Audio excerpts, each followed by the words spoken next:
semua sayuran naik mahal. Ya contohnya kayak labu, kayak wortel, kayak timun, kayak kacang panjang, kayak buncis semua mahal Kak. Dari harga yang kayak labu nih ya contohnya, dari harga 2.000 sekarang jadi 5.000. Kayak wortel nih dari harga 10 sekarang 15.000. Nah itu yang kita agak-agak bikin pusing itulah. Sekarang apa-apa naik kan semuanya, sayuran semua mahal. Tapi pembelinya itu agak berkurang gitu loh. Para pembeli juga mengeluhkan kenaikan harga pangan.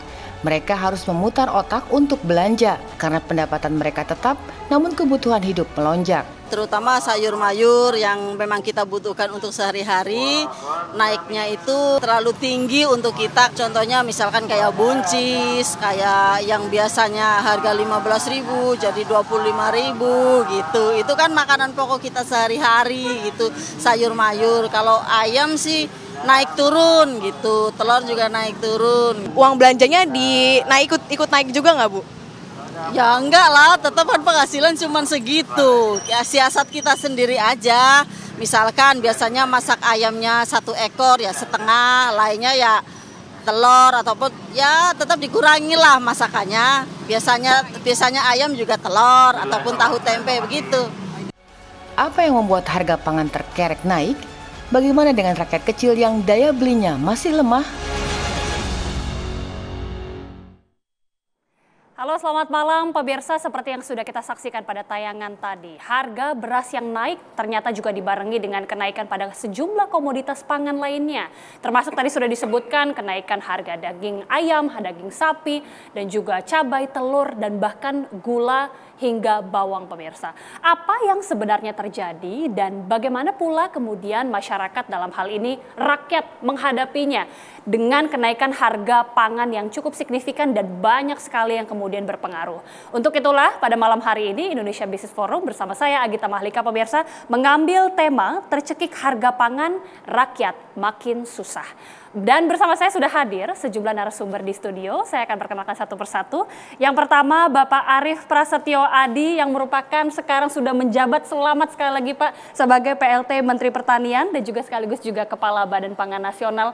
Selamat malam Pak Arief. Terima kasih, selamat malam. Assalamualaikum. Selamat sekali lagi sudah menjabat. Ada tugas baru ya Pak ya? Alhamdulillah ada amanah baru. Berikutnya juga Ketua Umum DPP IKAPI, Mas Abdullah atau Pak Abdullah Mansuri. Pak Mansuri, selamat malam. Selamat malam Mbak Gita. Oke, dan juga ada ekonom kita Pak Antoni Budiawan. Pak Antoni, selamat malam. Selamat malam. Oke, saya awali terlebih dahulu ke IKAPI, ke Pak Mansuri terlebih dahulu. Pak Mansuri, melihat harga-harga komoditas pangan yang sudah naik, mungkin bisa dijabarkan apa-apa saja yang sebenarnya naik, Pak? Ya, sebenarnya kebawelan kami itu sudah terjadi berbulan-bulan yang lalu bahwa akan ada beberapa komoditas yang setiap tahunnya akan naik. Ini kan beberapa kualifikasi sudah kami sampaikan sebenarnya ke Kementerian Perdagangan, ke Badan Pangan, ke Kementerian Pertanian bahwa kalau Oktober itu hati-hati cabai, bawang merah itu akan ada potensi naik. Ini biasanya sudah setiap Oktober seperti setiap itu? Oktober tahun lalu juga mengalami hal yang serupa. Bahkan kalau Oktober tahun lalu lebih parah cabai sampai tembus 100.000 karena memang ada gagal panen. Tetapi tidak hanya cabai, tidak hanya bawang merah, kita sudah menghadapi beras yang cukup menyengsarakan kita semua termasuk pedagang. Kita menghadapi beras belum selesai dan belum turun sampai detik ini, kita harus berhadapan pada gula. Awalnya minyak belum turun, sampai detik ini masih minyak kita itu masih 15.000 sampai 16.000. Kita berhadapan dengan cabai, kita berhadapan dengan bawang putih pun yang sebenarnya impor 99% bahkan kalau kata Pak Antoni 100% itu kita harus impor dari luar dari Tiongkok, itu pun harganya naik. Itu sudah sejak kapan naiknya Pak? Kalau bawang itu problematika sudah sekitar 2 bulanan lah. Oke. Tidak kunjung posisi normal. Dan saya pastikan bahwa semua komoditas itu tidak dalam posisi normal untuk ke depan. Untuk pada posisi harga normal itu akan sulit. Kita berhadapan pada gula yang sekarang lumayan berat bagi kami untuk mencari barangnya susah.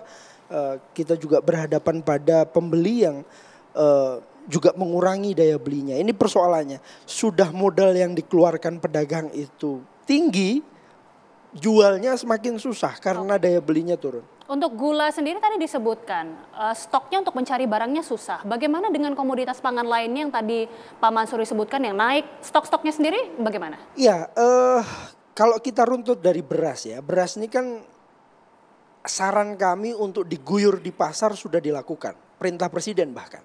Tetapi faktanya setelah kita komunikasi dengan Pak Arief untuk memberikan data pedagang beras, kita sampaikan ke Bulog, ini data beras kami.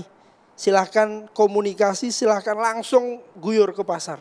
Oh ternyata harus ada survei dulu, setelah survei harus tunggu antrian dulu, setelah tunggu antrian harus dicek dulu punya izin apa tidak, KTP-nya bagaimana, itu prosesnya sulit sehingga pedagang merasa bahwa kita lewat IKP saja masih dipersulit, apalagi sendiri gitu. Mereka harus dijadikan mitra, tetapi faktanya harus nunggu antrian, yang antrian itu entah kapan. Apakah tahun depan baru dapat antrian, kita tidak tahu. Itu beras yang mendapatkan perintah langsung dari presiden, dari kepala badan pangan. Bagaimana yang lain? Seperti gula contohnya. Telur, kalau telur mungkin kita masih bisa cincai sama badan pangan lah. Pak Arief, ayo kita bareng-bareng turunkan ke pasar beberapa telur untuk bisa menurunkan harga. Itu bisa kita lakukan dan pernah kita lakukan. Cabai juga pernah kita lakukan kerjasama bersama. Kami membantu pemerintah untuk menurunkan harga. Kami membantu pemerintah untuk memberikan data pedagang beras di daerah-daerah yang kesulitan. Maluku, daerah-daerah yang kesulitan. Tapi faktanya Bulog sendiri harus mempersulit kerjanya. Apakah barangnya? Akhirnya ada pertanyaan dari kami. Apakah yang digemborkan bahwa stok aman, barang ada itu benar realitanya? Kenapa harus dibatasi? Kenapa harus nunggu berminggu-minggu? Ini masalah yang kita hadapi saat ini. Ini masalah yang dihadapi oleh para pedagang. Nanti kita akan tanyakan banyak hal juga berarti nanti ke Pak Arief. Tapi saya ke Pak Antoni terlebih dahulu. Pak Antoni, sudah dijelaskan langsung sama Pak Mansuri ada sejumlah komoditas pangan yang naik. Sebenarnya apa sih pemicunya kenapa bisa naik? Apakah ini ada salah pengelolaan atau bagaimana pandangan dari pengamat? Iya, terima kasih Algida. Permasalahan harga ini kita mesti bedakan ada dua hal. Pertama selalu terkait dengan pasokan. Yang pertama adalah bahwa fluktuasi dari pasokan itu sendiri. Artinya apakah itu panen besar lalu belum masa tanam dan sebagainya. Itu membuat fluktuasi dari harga. Tapi yang sekarang terjadi ini adalah secara fundamental. Nah ini yang harus kita amati.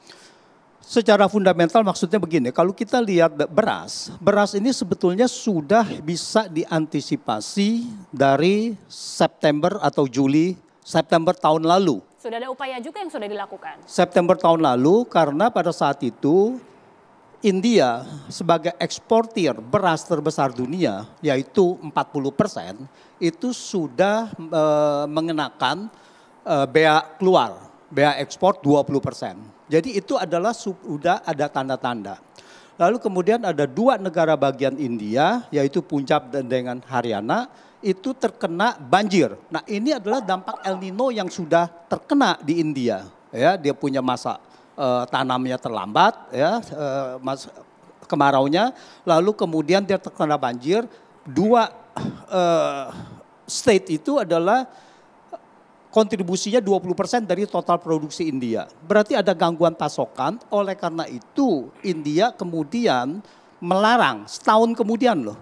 Ya, dari September 20% mengenakan bea keluar, lalu kemudian melarang ekspor pada akhir Juli yang lalu. Nah dengan 40% kontribusi ekspor India terhadap global price, global pasokan global, maka harga ini mempengaruhi. September tahun lalu saja bahwa di India, Juli tahun lalu, itu adalah harga beras itu sudah mencapai 11% tertinggi untuk 11 tahun. Jadi ini sangat luar biasa. Sebetulnya kita sudah bisa antisipasi ke situ, tetapi kita tidak melihat bahwa ada upaya antisipasi ke sana. Jadi selalu yang seperti tadi Pak Mansur katakan, yaitu semuanya everything is okay. Nah gitu. Sampai benar-benar terjadi masalah, malah di situ dilihat bahwa kita mulai mencari, wah ini siapa yang salah dan sebagainya. Harusnya bisa diantisipasi. Itu tadi disebutkan salah satunya India untuk komoditas beras. Bagaimana kemudian dengan pangan yang lain? Dengan pangan yang lain otomatis adalah turutannya. Jadi kalau misalkan gula di mana-mana terjadi adalah masa El Nino, di mana panen itu adalah berkurang gitu. Pasokan berkurang, otomatis harga akan meningkat. Nah itulah yang harus diantisipasi gitu. Jadi artinya memang sulit. Kekurangan beras pasokan global itu tidak bisa diisi oleh Vietnam dan Thailand. Thailand adalah eksportir terbesar kedua dunia, Vietnam mungkin ketiga gitu. Ini tidak bisa diisi karena terlalu jauh ekspornya yang berkurang gitu. Nah jadi itulah bahwa antisipasi ke situ kurang, sekarang pertanyaannya bagaimana ke depan. Kita pun mau import sekarang tidak ada, kan sekarang aneh. Bahwa kita sekarang mau mencoba import dari China. Tidak pernah ada kejadian import dari China. China adalah net importir juga dari beras gitu. Artinya apa? Nah di sini adalah hintnya bahwa ekspor atau import dari Thailand dan Vietnam ini sekarang lagi kesulitan kita. Nah ini yang kita harus amati. Harus diamati juga dan mungkin ini menjadi pertanyaan banyak sekali yang harus dijawab oleh Pak Arief. Nanti bisa dijawab usai jeda Pak Arief, semuanya di kupas tuntas namun usai jeda pemirsa, kami kembali sesaat lagi. Selain beras ya, memang lagi pada naik semua ini barang-barang, apa tuh harga-harga pokok gitu. Kalau anak-anak kan saya nggak bisa ngurangin gitu, kalau yang untuk makan hari-hari kita bisa ngirit dikit lah gitu. Ya kayak sayuran Mbak, sayuran naik. Itu sekitar 2 atau sampai 3.000 gitu deh naiknya. Ya dari yang tadinya sekitar 10.000 bisa naik jadi 15.000. Kalau aku ngakalinnya itu belanjanya per seminggu sekali Mbak. Jadi kalau tiap hari itu kan kelipatannya lebih banyak gitu. Jadi ngakalinnya seminggu sekali. Ya itu dia tadi suara dari masyarakat pemirsa bagaimana kemudian kenaikan dari komoditas pangan ini bahkan 30-50%. Langsung ke Pak Arief menjawab pertanyaan dari masyarakat kemudian juga dari Pak Mansuri menghadapi kenaikan harga pangan seperti ini seperti apa? Terima kasih Mbak. Yang pertama kita bicara masalah ketersediaan. Jadi hari ini nomor 1 adalah ketersediaan. Jadi availability stock itu menjadi yang terpenting. Baru kita bicara masalah harga. Tadi Pak Antoni, Pak Mansuri sampaikan beberapa komoditas harganya naik, memang. Jadi memang naik. Ya memang kita harus sampaikan bahwa ini naik. Karena variabel-variabel cost yang ada saat ini semua naik. Ya. Kita urut ya. Sampai terbentuknya harga komoditas. Yang pertama ya, sewa lahan. Yang kedua hari orang kerja. Yang ketiga fertilizer. Yang keempat BBM naik. Jadi kalau ongkos-ongkos itu naik, variabel-variabel cost itu naik, nanti silakan Pak Antoni jelaskan juga, bantu jelaskan. Kalau komponen-komponen itu naik, kemudian harga tidak naik, ya kan nggak mungkin. Nah sekarang bagaimana peran pemerintah? Sehingga tadi saya sampaikan nomor 1 adalah availability stock dulu, ketersediaan dulu. Ya, satu-satu, beras. Ya, beras itu di awal tahun pemerintah Pak Presiden menyetujui kenaikan harga beras akibat ada penyesuaian-penyesuaian yang saya sampaikan tadi. Sehingga naik 20%. Itu awalnya. Ya. Kemudian yang kedua, panen di semester 1 itu 70%. 30% ada di semester 2. Yang ketiga, penghitungan kita sudah sangat cermat mengenai availability stock. Sehingga di awal tahun, kalau Mbak semua ingat, Pak Mansuri, saya sebagai Kepala Badan Pangan Nasional menghitung tentunya dengan KSA, ya, kerangka sampel area dari Bulog, kita hitung secara cermat, kita memerlukan sekitar 1,8 juta ton additional ya stok yang harus diadakan dari luar negeri. Pada waktu itu Pak Antoni semua polemik ya. Kok waktu panen raya kita memasukkan barang? Panen raya memasukkan barang itu nggak common. Semua orang menyerang ya. Terutama saudara-saudara kita yang berkaitan dengan pertanian yang di hulu. Waktu itu saya menjawab, ya, ada salah satu ekonom juga di sini. Kita pemerintah akan melakukan importasi secara terukur. Yang kita garanti adalah harga di tingkat petani tidak turun. Kemudian Pak Presiden dalam rapat terbatas menyetujui untuk melakukan importasi sebesar 2 juta ton. Ya, jadi kalau disampaikan pemerintah tidak menyiapkan, salah. Karena menyiapkan, kalau enggak ada 2 juta ton dong. Jadi 2 juta ton itu sudah dipersiapkan mulai dari awal tahun. Saya cerita ya, kalau vessel itu datang, 27.000 ton di Tanjung Priok, bongkarnya itu 6 hari. Kalau Pak Mansuri perhatikan datang misalnya 500-100.000 ton, ya hitung aja. Sehingga kami membuka beberapa port, ya, 8 port. Pak Erik, Menteri BUMN menyampaikan, Pak Arief tolong nanti dengan Pak Arief lagi, Direktur Pelindo, tolong supaya percepat bongkar. Ini saya cerita bagaimana sampai teknis di lapangan.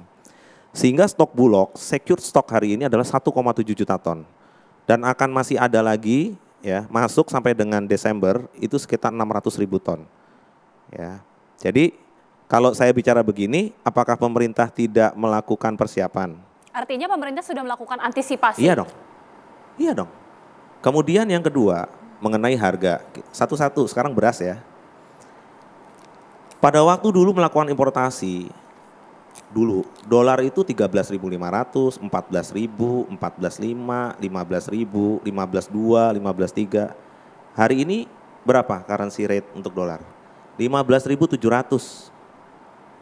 Ya, kalau kita ketergantungan sama importnya tinggi, ya, misalnya seperti bawang putih, ya kita hanya mengikuti berapa harga di luar, kemudian berapa currency rate-nya. Tinggal kita pilih, kalau mau subsidi pemerintah akan menyiapkan uang berapa untuk subsidi supaya harganya baik, itu kan pilihannya. Nah, kalau seperti hari ini, ya, misalnya harganya $605 per metric ton, sebelumnya $645 per metric ton, ya. Kemudian turun nih, harga tuh turun nih sekarang beras nih, karena mereka juga sedang panen. Ya, turun harga beras di pasar internasional, tetapi ya currency rate-nya 15.7. Kemudian BBM hari ini naik. Jadi freight itu semua ongkosnya naik hari ini. Ya. Nah, ini yang mesti juga disampaikan kepada publik. Ya. Kemudian pemerintah, Pak Presiden, karena kita semua sangat peduli dengan masyarakat kecil, kita semua menyiapkan bantuan pangan. Bantuan pangan itu kepada 21,3 juta masyarakat yang terbawah, KPM, keluarga penerima manfaat. Itu 640.000 ton itu value-nya sekitar 8 triliun. 3 bulan sudah dijalankan yang lalu. Yang sekarang perencanaannya itu adalah Oktober, November, Desember. Tetapi karena Pak Presiden juga melihat bahwa kondisi masyarakat seperti ini, dipercepat September, Oktober, November. Ya. Di ratas yang terakhir Pak Antoni, Pak Presiden menyampaikan lagi, kalau memang diperlukan lagi, kita siapin lagi untuk Desember. Ini jadi yang kita, kalau dari skala prioritas, pemerintah sudah melakukan itu. Ya. Kemudian kami berkoordinasi terus ya, tentunya dengan teman-teman penggiling padi, pedagang pasar. Jadi kalau tadi teorinya Pak Antoni adalah kita short, hari ini semua upaya dilakukan. Mengisi pasar induk beras Cipinang, sampai hari ini udah 8.000 ton. Stok awalnya waktu itu 27, 28 ribu, hari ini 31 ribu ton. Padahal masuk terus, barangnya juga keluar terus, artinya membanjiri pasar. Dan stok level di pasar induk Cipinang naik. Kalau harga di pasar induk Cipinang turun, saya bisa pastikan itu. Ya. Kemudian harga di masyarakat ini cenderung stagnan, ya, stagnan, stabil, naiklah 20-30 rupiah, ya, di pasar tuh naik, kita akui gitu ya.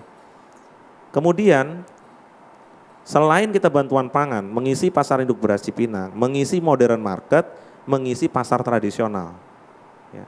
Sekarang kita anggap masih kurang, ratas terakhir perintahnya adalah kita siapkan 200 ribu ton, tapi berasnya beras komersial. Jadi tidak memakai yang 10.900 Pak Mansuri. Tetapi komersial itu angkanya kurang lebih 11.600, 11. Jadi nanti semua ini kita dorong untuk itu. Ini saya lagi bicara masalah hilir. Yang di hulu, perintah Pak Presiden kepada PLT Mentan, saya juga ya, untuk menyiapkan produksi lebih baik. Mulai ditunjuk untuk amanah PLT Mentan ini, hari Jumat lalu siang, ini kalau teman-teman Kementan ada ya, itu sampai jam 12, jam 1, jam 2 setiap hari itu ada 5 dirjen di sana, semuanya kita sepakat meningkatkan produksi. Karena kuncinya adalah produksi. Produksi itu Kementerian Teknis, Kementan tanggung jawab. Sehingga faktor-faktor yang bisa meningkatkan produksi itu satu-satu kita detailkan. Saya cerita, misalnya pupuk. Tadi sebelum ke sini saya lama diskusi sama Dirjen Anggaran, Pak Isa dari Kementerian Keuangan. Pak, saya akan siapkan by name by address ya, dengan tim ya. Sebenarnya berapa sih kebutuhan pupuk kita? Ini baru ngomong pupuk nih. Ya. Kalau anggarannya 25 triliun, harganya dulu audited 2021, hari ini 2023, kenaikan harga udah 5-6 kali, kemudian nggak bisa kita pakai lagi, jadi jumlahnya pasti akan turun.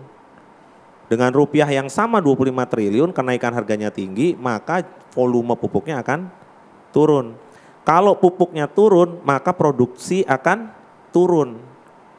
Jadi logika-logika seperti ini yang saya sampaikan ya. Dan ini harus dijelaskan. Hari ini pupuk kimia belum bisa digantikan oleh yang lain. Ya, ini semacam kalau obat ya ekstrak gitu ya.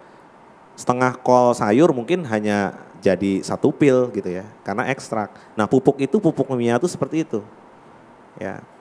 Kemudian kalau pupuk Indonesia kemarin sudah menyiapkan, kita harus cek. Ada 26.000 outlet lebih ya, penjual pupuk, ini yang akan kita make sure. Karena setiap Pak Presiden sama kita semua cek ke lapangan, waktu kita tanya, dapat pupuk subsidi? Enggak. Pindah ke sawah satunya? Enggak dapat. Nah kalau seperti ini, pertanyaannya yang 25 triliun pupuk ini kemana gitu kan? Okay. Harapan kita semua ya, kalau ini subsidi udah ada, kita ke sawah, kalau Pak Presiden sederhana sekali. Kok maksudnya pengennya ke sawah, terima kasih sudah dapat pupuk subsidi, nah gitu harusnya. Baik. Tapi ini nggak terjadi kan. Nah makanya saya kemarin telepon saudara saya Dirut Pupuk Indonesia, holding company. Saya minta beliau nanti setelah mungkin kembali dari Bangkok ya, untuk memastikan ya, menggunakan digital ya. Jadi kita harus tahu stok on hand di setiap outlet yang ada, memastikan pupuk itu ada. Hari ini petani menyampaikannya begini, harga tinggi ya nggak apa-apa, yang penting ada barang, udah sampai seperti itu. Nah ini PR kita semua dan saya tentunya minta waktu ya, kita semua detailkan satu-satu ya. Itu baru pupuk, benih ya.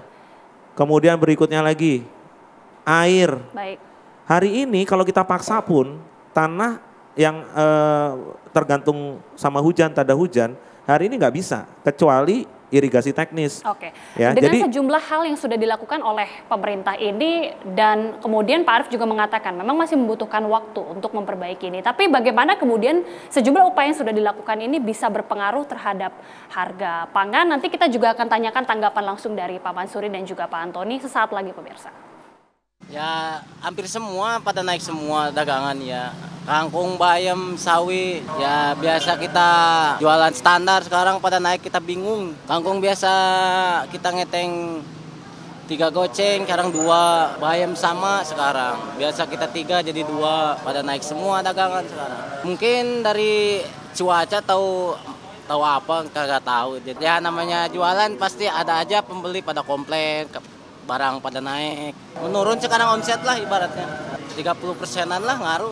Oh cabai bawang sayuran, termasuk sayuran. Model kacang, timun, terong, pare. Dari harga 10.000 jadi 15.000. Dari harga 30 mencapai 40. Faktor kemarau. Jadi kemaraunya panjang, jadi sayurannya nggak panen. Oh komplain, harganya dia biasa 10.000, 15.000 dia komplain. Penghasilannya mengurangi. Hampir 50% lah. Kembali lagi bersama kami pemirsa, kita tadi sudah saksikan tanggapan dari pedagang. Kalau gitu saya ingin ke pedagang juga langsung ke Pak Mansuri. Pak Mansuri tadi di segmen sebelumnya PLT Menteri Pertanian sudah menjelaskan panjang lebar bagaimana upaya yang kemudian sudah dilakukan pemerintah, pengamanan stok, kemudian juga menjelaskan dari sisi produktivitas atau dari sisi pertanian sendiri. Berpengaruhkah itu di dalam pasar sendiri dan apakah itu cukup efektif langkah-langkah yang sudah dilakukan pemerintah ini? Ya, persoalan yang selalu kita hadapi ini kan persoalan produksi ya Mbak. Dan saya harus akui, saya bersyukur sahabat saya jadi PLT Mentan. Karena selama ini kebuntuan komunikasi itu ada di Kementerian Pertanian. Selalu jika kita sampaikan bahwa harga tinggi karena produksinya tidak ada, Kementan selalu bilang, oh enggak produksinya banyak. Pas giliran sudah rame, sudah viral, baru semuanya Presiden marah, Pak Arief jadi pemadam kebakaran.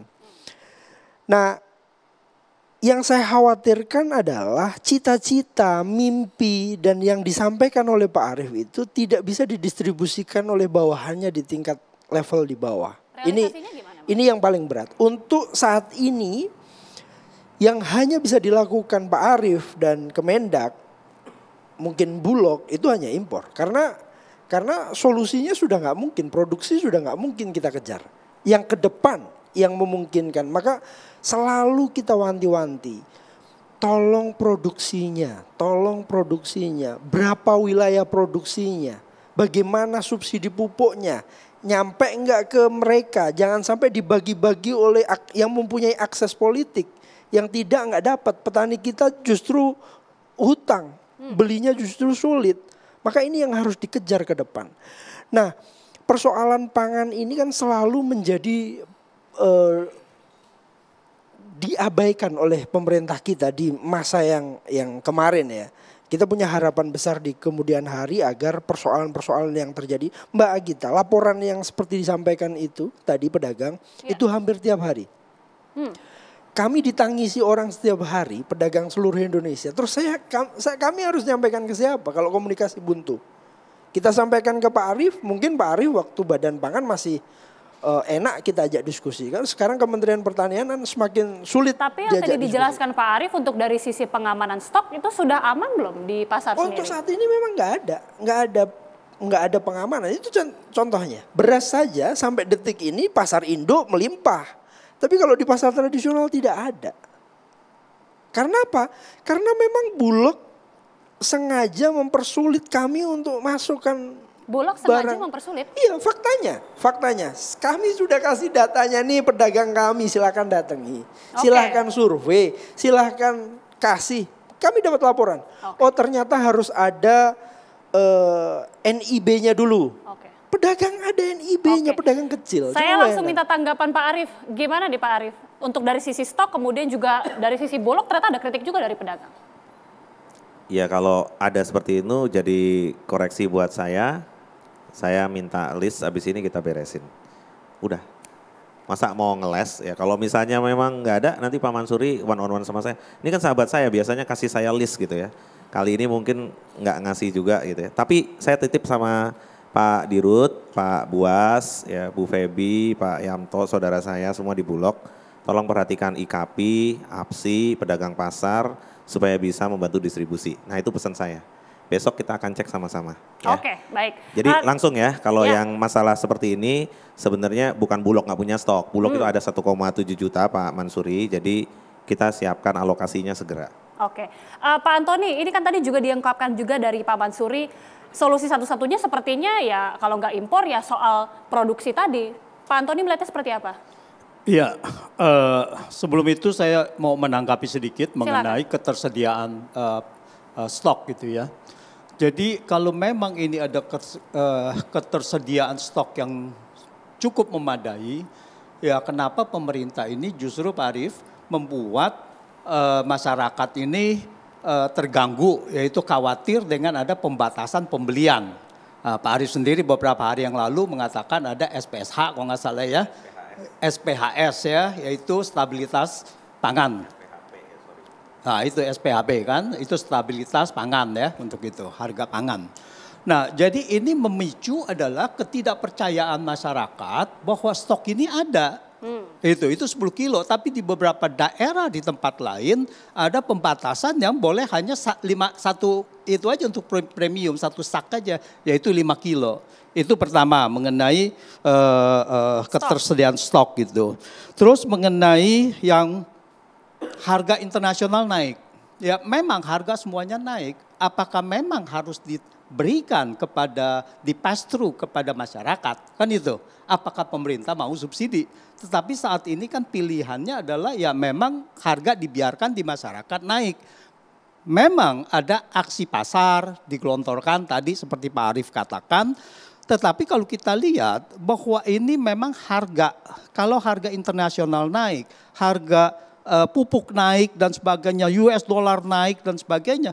Tetapi kenapa HPP di petani itu naiknya hanya sedikit? Dan ini kan namanya mengorbankan petani untuk melindungi memang masyarakat yang besar gitu. Nah ini juga harus diperhatikan, jangan sampai sekarang HET itu sudah dari tahun 2017 Pak Arief. Tidak pernah ada naik. Nah ini bagaimana dari 6 tahun ini tidak pernah ada kenaikan HET, baru sekarang tiba-tiba melonjak.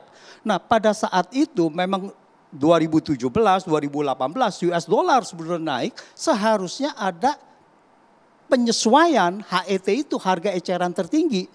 Supaya itu kenaikan ada pelan-pelan gitu. Tapi ini terjadi shock gitu untuk itu. Nah, terus yang terakhir adalah mengenai soal produksi. Mengenai produksi, ya jelas tadi yang dengan pembatasan tadi itu sudah saya jawab juga gitu. Langsung dijawab Pak Arief, ini ada masukan langsung dari Pak Antoni. Pak Antoni mesti lihat lagi nih, orang saya pertama kali jadi kepala badan pangan langsung naikin harga petani, HET. Ini Mas Mansuri tahu sendiri tuh. Udah dinaikin Pak dari tahun 2017, jadi mesti ngelihat lagi. Ada rencana naikin lagi Pak? Bukan, jadi mesti dikonfirmasi dulu nih ya. Awal yang tahun lalu kan, awal tahun silakan. Iya kan saya baru jadi kepala badan. Baru awal tahun ini yang naik kan? Iya, jadi bukan dari tahun 2017 nggak dinaikin, hari ini sudah gitu ya. Jadi hari ini tuh sudah naik gitu. Sudah dinaikkan, HET itu tadinya ya 12.800 sekarang 13.900. Jadi udah, ini begini, ya jadi, kalau badan pangan kan dari Februari 2022. Kenaikannya kapan itu Pak? Ya, awal tahun ini? Iya. Awal tahun ini kan, setelah ada kenaikan harga internasional juga, iya. Jadi gini ya, Bapak sampaikan nggak ada kenaikan, orang udah naik gitu ya. Jadi mesti tahu dulu nih, ini emang udah dinaikin sama Badan Pangan. Garanti udah ada Perbadan Pangan Nasionalnya kok, udah di-approve Presiden, makanya tadi saya ceritakan sudah. Kemudian SPHP, kenapa dibatasin 2? Sekarang saya mau tanya, kalau Mbak main ke supermarket, mau beli beras untuk di rumah, Mbak belinya berapa kilo, mau 20 ton apa 30 ton Mbak? Ya menyesuaikan. Mbak kalau belanja customer. Biasanya paling beli 20 ton. Wah masa 20 ton gimana kapan makannya? Enggak dong. 5 kilo. Ya 5 kilo. Kalau saya bilang 2 pack berarti kan 10 kilo. Cukup nggak buat sebulan? Mbak emangnya pedagang? Jadi mesti paham. Tetapi untuk yang di pasar induk beras Cipinang itu dilepas 50 kilo. Jadi mesti tahu nih addressingnya ya. Itu harga, kemudian tadi yang terakhir apa? Harga sudah, yang 2 sudah, ya SPHP sudah. Apalagi tadi yang satu lagi saya lupa, yang dari Pak Antoni. Ya. Apalagi Pak Antoni tadi? Harga sudah dong, sudah di-adjust ya kan? Mungkin saya luruskan Pak, mungkin saya luruskan. Gini, kenapa kok asumsi publik menyampaikan bahwa apakah benar bahwa stok itu ada? Kalau ada kenapa dibatasi? Itu mungkin gitu mungkin. Karena padahal beras ini 10.900. Jadi gini ya. Pada saat kita menyampaikan beras Bulog itu harganya 10.900 compare dengan harga yang lebih tinggi ya. Ya kita memang sampaikan bahwa ini semua masyarakat itu bisa membeli. Daripada stoknya ada di Pak Mansuri semua 20 ton ya. Tapi harus didistribusikan.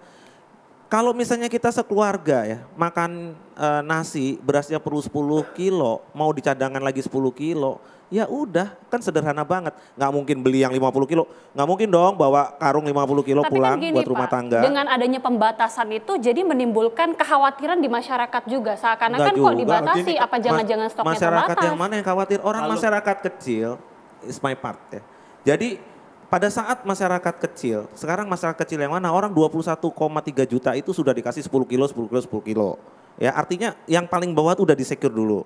Yang menengah itu sudah 5 kilo. Pedagang yang besar udah dikasih ya. Kemudian sekarang penggiling padi mau dikasih lagi nih 200.000 ton. Justru saya itu malah yang berempati itu sama teman saya Pak Mansuri.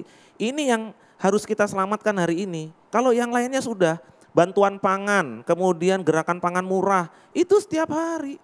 Kalau ada daerah yang merasa memang perlu diberikan bantuan pangan, gerakan pangan murah, ayo datang ke Badan Pangan atau kasih aja komunikasi ke kita kerjakan. Baik. Jadi semua kita jalankan seperti ini ya, sambil kita perbaiki produksi. Kan saya sudah sampaikan, kita perbaiki produksinya. Untuk memperbaiki produksi, kasih dong pupuknya, kasih dong penyuluh dari 90.000 desa. Ya, yang bertani itu sekitar 70.000 desa. Saya kemarin baru ketemu sama satu eselon 1 saya bilang idealnya berapa? 2 desa 1 penyuluh. Oke, 2 juta 1 penyuluh. Kalau begitu kita perlu berapa? 30.000 penyuluh. Penyuluh itu sekarang ada di daerah-daerah. Nah sehingga yang seperti ini itu tugasnya saya. Tugasnya kita semua beresin ya, mesti didetailkan karena Pak Presiden sampaikannya gini, kita semua jangan cuma mainnya makro, bukan cuma mikro tapi detailkan. Hari ini saya detailkan. Oke, didetailkan langsung. Nanti Pak Antoni boleh memberikan komentarnya dan juga kritiknya, tapi usai jeda pemirsa kami segera kembali. Oke, langsung ke Pak Antoni terlebih dahulu, silakan Pak. Ya, sedikit aja. Ini mengenai tadi pembatasan pembelian dan itu untuk agar tidak terjadi lonjakan pembelian dari masyarakat. Ini di level retail.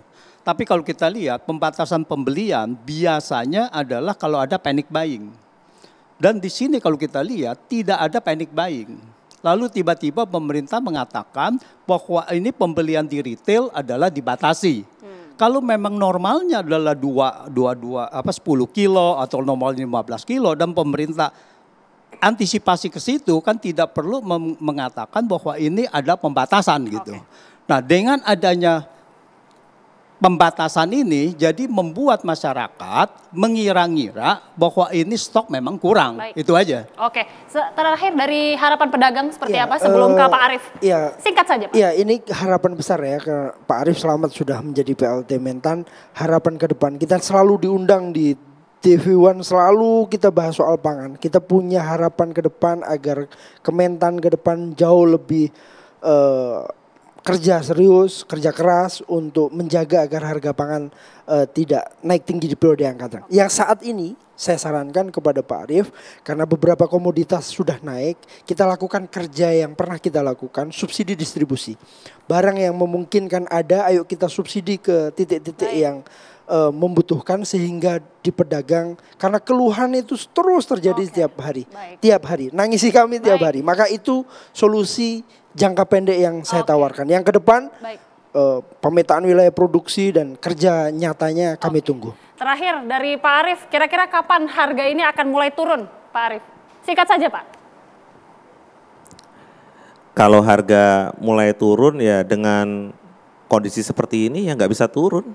Kalau untuk bawang putih ya berarti ikut harga di Henan sana. Kemudian harga produk-produk yang import ya, sementara currency rate ini 15.7, kemudian the Fed naik 20 basis point terus naik sampai dengan nanti akhir tahun misalnya naik terus ya pastinya akan begini. Tetapi ada tetapinya nih. Ini kesempatan bangsa kita berdaulat atas pangannya sendiri, sehingga tanamlah di Indonesia mana-mana yang masih. Jadi ini challenge dari kita semua termasuk Kementerian Pertanian sebagai lead sector ya untuk memperbaiki produksi. Kemudian cadangan pangan pemerintah. Cadangan pangan pemerintah juga harus ditingkatkan supaya nanti teman-teman saudara saya seperti Pak Mansuri nanti bisa sama kita sama-sama. Fasilitasi distribusi very soon. Besok pun kita akan fasilitasi, Mas Mansuri datang, nanti kita kerjakan semua. Terima kasih. Kita akan tunggu bagaimana langkah selanjutnya dari pemerintah. Terima kasih sekali lagi Pak Arief, terima kasih Pak Antoni dan juga Pak Mansuri sudah bergabung bersama kami di Indonesia Business Forum. Dan pemirsa, demikian Indonesia Business Forum. Saya Agita Mahlika. Terima kasih. Sampai jumpa.